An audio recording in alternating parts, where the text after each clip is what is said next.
ये है दुनिया का सबसे खतरनाक और पावरफुल पॉइंट। 30 मील की इस छोटी सी जगह को कंट्रोल करने का मतलब है पूरी दुनिया पे राज करना, और इसे ब्लॉक करने का मतलब है पूरी दुनिया को तबाह कर देना। इस पॉइंट को कहते हैं स्ट्रेट ऑफ हॉर्मुज़। स्ट्रेट्स असल में समंदर के ऐसे पतले हिस्से को कहते हैं जो दो बड़े समंदरों को जोड़ने का काम करते हैं। अब ऐसी क्या खुसूसियत है इस 30 मील की छोटी सी जगह में जो इसे इतना पावरफुल और इम्पोर्टेंट बनाता है? हमारी जमीन के 70% हिस्से पर समंदर हैं, और इन्हीं समंदरों के जरिए दुनिया की 80% ट्रेड होती है। किसी भी वक्त तकरीबन 50,000 समुद्री जहाज इन समंदरों को क्रॉस कर रहे होते हैं, लेकिन बदकिस्मती से इन समंदरों से गुजरना कोई आसान काम नहीं।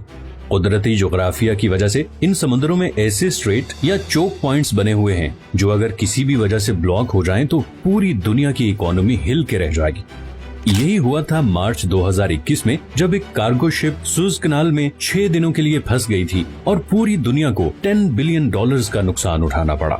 इसके अलावा भी दुनिया में बहुत से चोक पॉइंट्स हैं, जैसे कि पनामा कैनाल जो पैसिफिक और अटलांटिक ओशन के दरमियान ट्रेड को कंट्रोल करती है, केप ऑफ गुड होप जो पूरे अफ्रीकन कॉन्टिनेंट की ट्रेड फ्लो कंट्रोल करता है, स्ट्रेट ऑफ जिब्राल्टर जो कि मेडिटेरेनियन और अटलांटिक सी के दरमियान ट्रेड कंट्रोल करता है, डैनिश स्ट्रेट बाल्टिक और नॉर्थ सी ट्रेड को कंट्रोल करता है, टर्किश स्ट्रेट मेडिटेरेनियन और ब्लैक सी के दरमियान ट्रेड कंट्रोल करता है, और आखिर में स्ट्रेट ऑफ मलाका जो पैसिफिक और इंडियन ओशन की ट्रेड को कंट्रोल करता है। लेकिन इनमें से कोई भी पॉइंट इतना डेंजरस और इम्पोर्टेंट नहीं जितना स्ट्रेट ऑफ हॉर्मुज़ है, और इसकी वजह यह है कि पर्शियन गल्फ और गल्फ ऑफ ओमान को कनेक्ट करने का ये वाहिद रास्ता है, और यहीं से सारे समुद्री जहाज निकल के पूरी दुनिया में जाते हैं। अब पर्शियन गल्फ बहुत इम्पोर्टेंट जगह है क्योंकि 8 कंट्रीज अपनी कोस्ट लाइन इसके साथ शेयर करते हैं, जिसमें ईरान, इराक, कुवैत, सऊदी अरब, बहरीन, कतर, यूएई और ओमान शामिल हैं।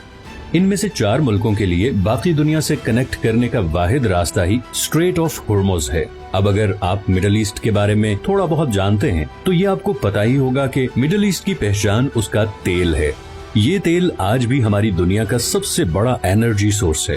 पूरी दुनिया की 33% एनर्जी कंजप्शन तेल से होती है, चाहे वो ट्रांसपोर्ट के जरिए हो जैसे कि गाड़ी, ट्रेन, जहाज या फिर बिजली बनाने वाले पावर प्लांट्स। इन तमाम सेक्टर्स में 70% ऑयल इस्तेमाल होता है।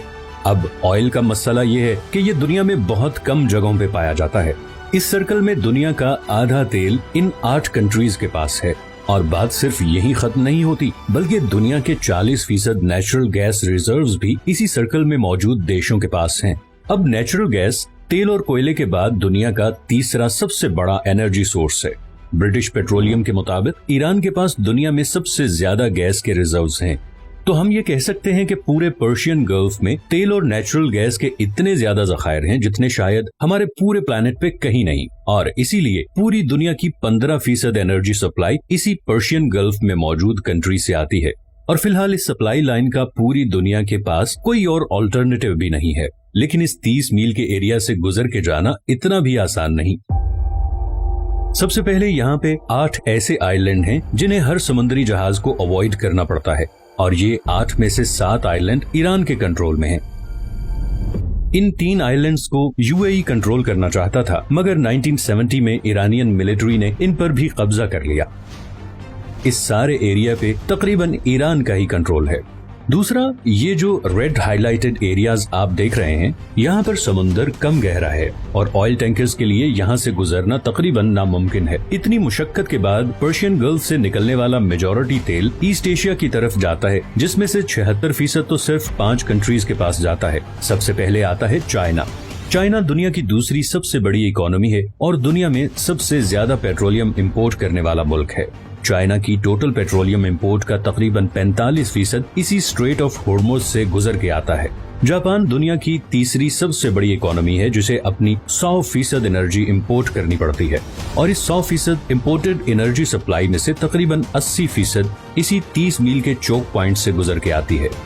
इंडिया, वर्ल्ड 6 लार्जेस्ट इकोनॉमी, भी अपना 70% ऑयल और 50% गैस इन्हीं पर्शियन गल्फ कंट्री से इंपोर्ट करता है, और वो भी इसी रास्ते से। इसी तरह साउथ कोरिया, जो कि दुनिया की 10th लार्जेस्ट इकोनॉमी है, अपना 70% तेल इन्हीं पर्शियन गल्फ कंट्री से टैंकर्स के थ्रू इंपोर्ट करता है। जो उसी 30 मील के स्ट्रेट ऑफ हॉर्मुज से गुजर के आते हैं। तो अगर ये 30 मील की छोटी सी जगह किसी भी वजह से लंबे अरसे के लिए ब्लॉक हो जाए तो दुनिया की दूसरी, तीसरी, छठी और 10वीं इकोनॉमीज बिल्कुल कोलैप्स कर जाएंगी। और इसी तरह पर्शियन गल्फ में मौजूद इन तमाम 8 कंट्रीज का सोर्स ऑफ रेवेन्यू भी खत्म हो जाएगा और एज अ रिजल्ट पूरी दुनिया में एक जबरदस्त इकोनॉमिक क्राइसिस आ जाएगा।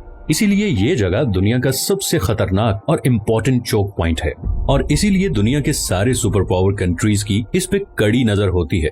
अमेरिका ने भी इसीलिए यूएई, ओमान, इराक, सऊदी अरब और बहरीन में दर्जनों मिलिट्री बेसिस बनाए हुए हैं ताकि वो ईरान पे नजर रख सके और ऑयल की स्मूथ सप्लाई को यकीनी बना सके। दूसरी तरफ ईरान पहले ही किसी भी जंग की सूरत में कई दफा ये स्ट्रेट ब्लॉक करने की धमकी दे चुका है और अगर ऐसा हो गया तो न सिर्फ ग्लोबल इकोनॉमी हिल के रह जाएगी बल्कि ऐन मुमकिन है कि वर्ल्ड वॉर 3 की भी शुरुआत हो जाए।